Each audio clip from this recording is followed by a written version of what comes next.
जय श्री कृष्ण मित्रों, स्वागत है आपका श्री कृष्ण भक्ति चैनल में। आज हम आपके लिए लाए हैं पुरुषोत्तम मास महात्म का 24वां अध्याय। मणिग्रीव बोला, हे द्विजवर, मैं विद्वानों से युक्त सुंदर चमत्कारपूर्ण नगरी में अपनी पत्नी के साथ रहता था।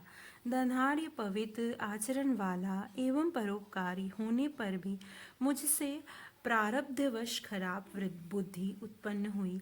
मैंने अपनी दुष्ट बुद्धि से अपने धर्म का त्याग करते हुए नित्य परस्त्री का उपभोग किया, न पीने योग्य मदिरा आदि वस्तुओं का पान किया। इस कारण धन की कमी होने पर मैं चोरी, लूटपाट आदि हिंसक कार्यों में रहने लगा।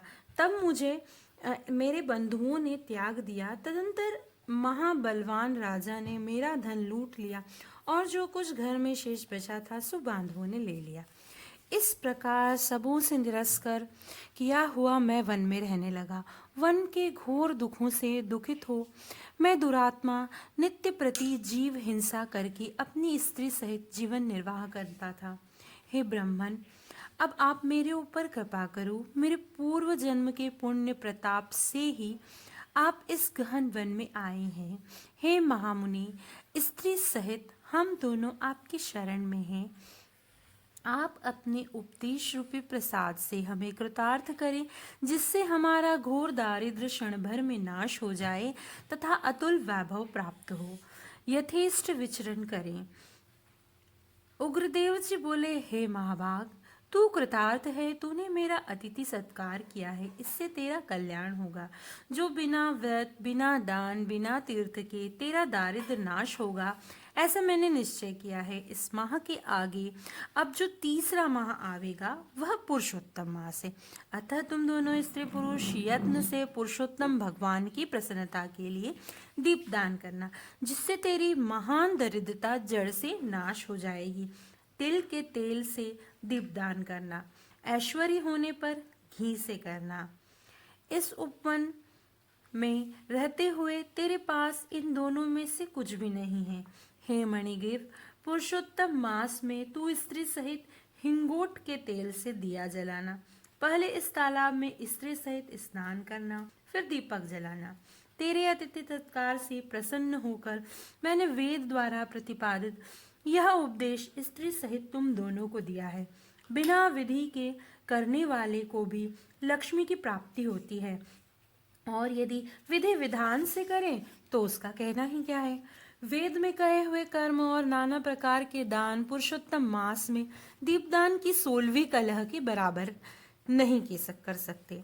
संपूर्ण तीर्थ सब शास्त्र, योग, ज्ञान, सांख्य, संपूर्ण तंत्र शास्त्री, चंद्रायण आदि समस्त व्रत, वेद का स्वाध्याय, गया श्राद्ध, गौतमी नदी के तट का सेवन, हजारों सूर्य ग्रहण, सैकड़ों व्यतिपात योग आदि तथा क्षेत्रों के श्रेष्ठ कुरुक्षेत्र आदि और दंडकादि उत्तम वन भी पुरुषोत्तम मास के दीपक 16वीं कला को प्राप्त नहीं कर सकते।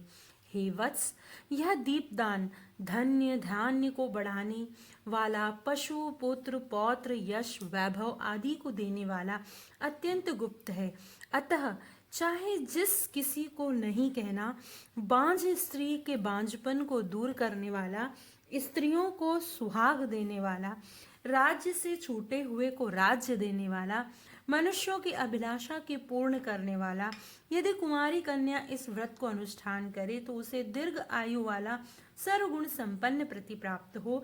स्त्री की इच्छा करने वाले को श्रेष्ठ सुशील पतिव्रता स्त्री प्राप्त हो। विद्यार्थी को विद्या, सिद्धि के इच्छुक वाले को श्रेष्ठ सिद्धि, गड़ा खजाना चाहने वाले को अतुल खजाना, मोक्ष की इच्छा करने वाले को मोक्ष।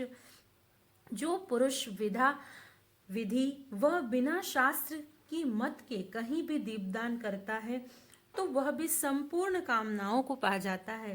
हे वत्स, जो विधि से नियमानुसार दीपदान करे तब तो कहना ही क्या है। अतः श्री पुरुषोत्तम मास में दीपदान अवश्य करना चाहिए। यह मैंने तुझे महादारिद्र नाशक योग बताया है। मैं तेरी सेवा से बहुत प्रसन्न हूँ, तेरा कल्याण हो। अगस्त्य जी बोले, ऐसा कहकर वे योगी श्रेष्ठ ब्राह्मण दो भुजा वाले मुरलीधर हरि का स्मरण करते हुए प्रयागराज को चले गए। वे दोनों स्त्री पुरुष अपने आश्रम से उग्रदेव के पीछे पीछे जाकर और उनको दूर तक पहुंचाकर नमस्कार करके प्रसन्नचित्त हो वापस लौटे। पुरुषोत्तम मास की राह देखते हुए ब्राह्मण की भक्ति से तत्पर दोनों स्त्री पुरुषों ने अपने आश्रम में 2 महीने का समय बिताया। 2 मास बीतने पर सर्वश्रेष्ठ पुरुषोत्तम मास आया। तब गुरु की आज्ञा से दोनों दंपति ने मास भर प्रेम सहित ऐश्वर्य प्राप्ति के लिए हिंगोट के तेल का दीपक जलाया। तब वे निर्मल मन होकर कुछ समय बाद मृत्यु को प्राप्त हो स्वर्ग को चले गए। वहां अनेक प्रकार के सुख भोग कर भरतखंड में उग्रदेव की कृपा से द्विज वर्ण में जन्म को प्राप्त हुए। पूर्व जन्म में मृग हिंसा करने वाला जो मणिग्रीव शूद्र था, वही तू इस जन्म में राजा वीरबाहु का पुत्र चित्रबाहु के नाम से प्रसिद्ध हुआ। इस समय जो तेरी चंद्रकला नाम की पटरानी है, वह पूर्व जन्म में सुंदरी नाम की तेरी स्त्री थी, जो पतिव्रता होने के कारण अब तेरी अर्धांगिनी हुई है। क्योंकि पतिव्रता स्त्री पति के पुण्य का आधा भाग ले लेती है। श्री पुरुषोत्तम मास में हिंगोट के तेल के दीपदान करने से तुझे निष्कंटक राज्य मिला। जो पुरुष पुरुषोत्तम मास में घी या तिली के तेल से अखंड दीपदान करते हैं, तो फिर उनका कहना ही क्या है। पुरुषोत्तम मास के दीपदान का निसंदेह यही फल है, और जो उपास आदि व्रत करते हैं, तो फिर कुछ कहना ही क्या है। बाहु से उसके पूर्व जन्म का चरित्र कह तथा उनके अभिनंदित हो अक्षय आशीर्वाद देकर अपने आश्रम को चले गए। श्री पुरुषोत्तम मास महात्म 24वां अध्याय संपूर्ण। श्री कृष्ण भगवान की जय। यदि आपको मेरा ये वीडियो पसंद आया हो तो इसे लाइक कीजिए, शेयर कीजिए, कमेंट कीजिए और मेरा ये चैनल सब्सक्राइब कीजिए। जय श्री कृष्ण।